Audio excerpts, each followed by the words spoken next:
আজকের আলোচনা হলো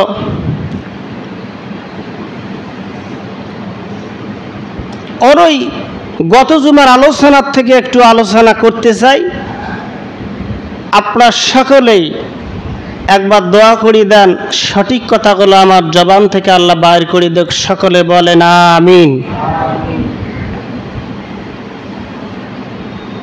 এই ক্ষমতার মালিককে বলেন, সন্দেহ আছে? সকল ক্ষমতার উৎস বলেন আল্লাহ। আল্লাহ কি করতে না পারে মানুষকে?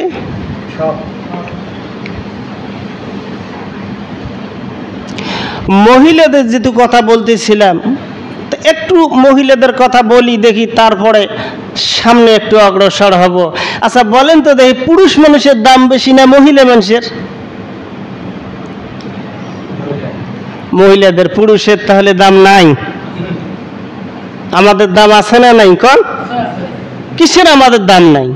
তাহলে বোঝা যায় বিরোধী দলেও আছে মহিলা পুরুষ, যেহেতু দুইটা দল, আমরা দুইটারে।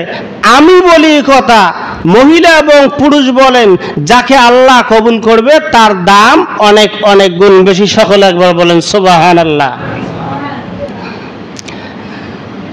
মুসলমান লক্ষ্য করেন,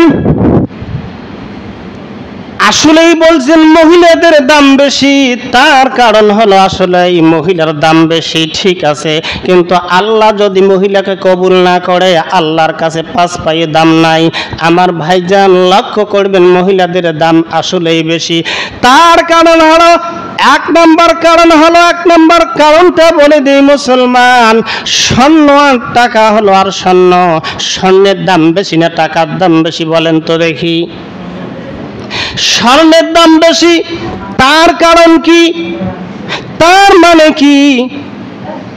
আমাদের বাংলাদেশের টাকা ভারতের মার্কেটে কিন্তু চলে না, ভারতের টাকা বাংলার মার্কেটে চলে না, সৌদির টাকা ভারতের মার্কেটে চলে না, সৌদির টাকা ইন্দোনেশিয়ার মার্কেটের মধ্যে চলে না। তার মানে হলো এক দেশের টাকা আর এক দেশের মার্কেটের মধ্যে হলো অচল।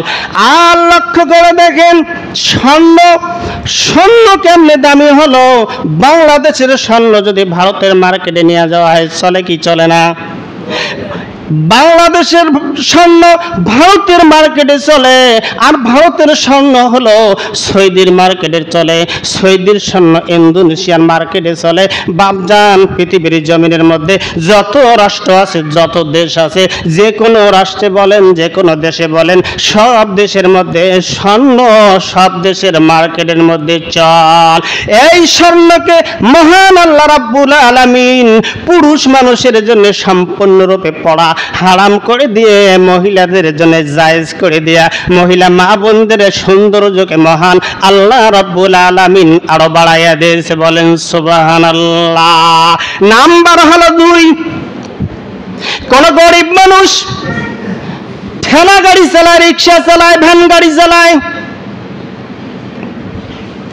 যদি এই সন্তানটা, এই ছেলেটা যদি বিয়ে করতে যায়, বিয়ে করবে, আগেই বলে দেয়, ভাইজান আমাকে বিয়ে দেবেন, ভালো কথা, আমি মানুষের ভ্যান গাড়ি চালাইতে পারি, ঠেলা গাড়ি চালাইতে পারি, রিক্সা চালক আমি বটে, মানুষের কামলা দেই, কর্ম করি খাই, কিন্তু আজকে আমি বিয়ে করব। আমার বউ এত অদাবি নয়, আমার বউকে নিয়ে আসতে গেলে কিন্তু একটা মাইক্রো কমপক্ষে একটা কার্ডের দরকার আছে। এতে বোঝা যায় মহিলার দাম আছে না নাই? আছে তো, না কি কন?